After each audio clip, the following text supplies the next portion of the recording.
Breuddwyd Monty gan Gareth William Jones. Roedd hi'n anodd mynd i gysgu'r noson honno, a chymaint o bethau'n troi a throsi yn fy meddwl. Dad, y ffrindiau roeddwn ni wedi ei gadael ar ôl, symud i'r cartre newydd, gweld pobl yn chwarae golff am y tro cyntaf, ac ar ben hynny gyd, gwybod y byddai'n rhaid wynebu ysgol newydd yn y bore. Ond o leiaf, fy hen wely oedd gen i, a'r un hen o benydd. Claddais ymhen ynddo, cae fy llyged ac arogli o gleion yr hen gartref. Y peth nesaf ddigwyddodd oedd cael fy neffro gan lais mam yn dweud wrthai am godi a molchi a dod i gael brecwast. Doedd fawr o awydd brecwast arnau, ond mi wnes i fy ngorau er mwyn tawelu mam. Pan gyrraeddais yr ysgol, roedd y tamed brecwast yn corddi yn fy stymog. Bydd popeth yn iawn, Marc, sibrydodd mam. Roedd y ferch yn y swyddfa yn ddigon caredig, a threfnodd i ddisgybl o flwyddyn 12 i fynd â fi o'r dosbarth. Roeddwn i'n ofni y byddai mam yn rhoi cusan ffarwel i mi, felly mi wnes i'n siŵr na chafodd gyfle i godi cwilydd arnau. Dyna fi'n dweud hwyl a throi'n syth ar fy sawdl. Ceisiodd y bachgen greu sgwrs, ond doedd dim awydd siarad arnau. Curodd ar ddrws y stafell ac fa arwain i mewn i ddosbarth a oedd yn anaturiol o dawel wrth i mi gerdded i mewn.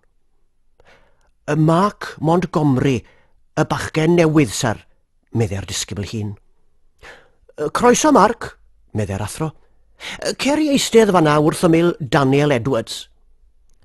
Edrychais tuag at lle roedd yn pwyntio a gallwn i ddim credu fy llyged.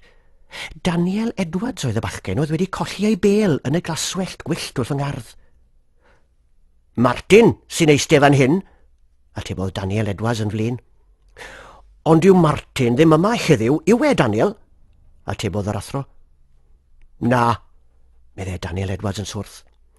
Felly gall Marc eistedd yna am heddiw. Iawn, atebodd Daniel yn bwdlyd. Roedd hi'n amlwg nad oeddwn i am gael fawr o groeso gan hwn, ac roeddwn i'n iawn. Pan ddaeth y wers i ben, cerddodd i ffwrdd heb ddweud dim wrthai, ac mi weles ein sibrwd rhywbeth amdanai wrth un o'r bechgyn eraill. Paid â chymryd sylw o Daniel Edwards, medde'r bachgen oedd newydd ddod i sefyll wrth ymyl. Mae ein meddwl llawer gormod o hyn o'i hun, fe a'i ddau fet. Croeso i ti. Steffan ydw i, a dyma Thomas. Croeso, Marc, medde'r bachgen arall gan wenin garedig. Fe edrychwn i ar dôl di. Diolch, atebais, gan deimlo'n llawer gwell. Ac fe wnaethon nhw edrych ar fôl i hefyd gan ddangos y ffordd o gwmpas o'r ysgol a gofalu nad oedd rhaid i mi eistedd wrth ymyl Daniel Edwards mewn unrhyw wers arall. Wyt ti chwarae rygbi? Holodd Thomas amser cinio. Ydw, atebais. O, da iawn, meddai Steffan. Mae gen i awydd roi tro ar chwarae golff, meddwn, ac edrychodd y ddau ffrind newydd ar ei gilydd. Eglurais iddyn nhw lle roeddwn i'n byw, ac roedd y ddau yn gwybod am y cwrs golff. Pan soniais i mi weld Daniel Edwards a dau fachgen arall yn chwarae ar y cwrs ddoi, edrychodd y ddau ar ei gilydd unwaith eto. Byddai'n ddwl i beidio roi cynnig ar golff, a'r cwrs reit ar waelod yr ardd, chi ddim yn cytuno, meddwn? Os dad yr rieni di lwyth o arian, holo Steffan. Na, fel arall yn hollol ar hyn o bryd, atebais, ac mae dad wedi'n gadael ni. Wel, elli di anghofio am chwarae golff ar y cwrs na, ac os mae'n gostus ofnadw, medde Thomas. Fydde ti ddim eisiau ware fyna ta beth, ychwanegu Steffan. Hen snobs i nhw. Pan eglurais, mae dim ond chwarae yno ar ddiwedd y dydd ar ôl i bawb i'n adre roeddwn i yn bwriadu wneud, edrychodd Steffan o gwmpas i wneud yn siŵr na oedd neb yn gwrando a phlygu ymlaen ataf. Fydden ni ddim yn gwneud hynny, meddai. Pam, holais? Achos fe allet ti fynd i drwbwl, meddai Thomas. A phaid â sôn am y peth yng nghliw Daniel Edwards a'i fets.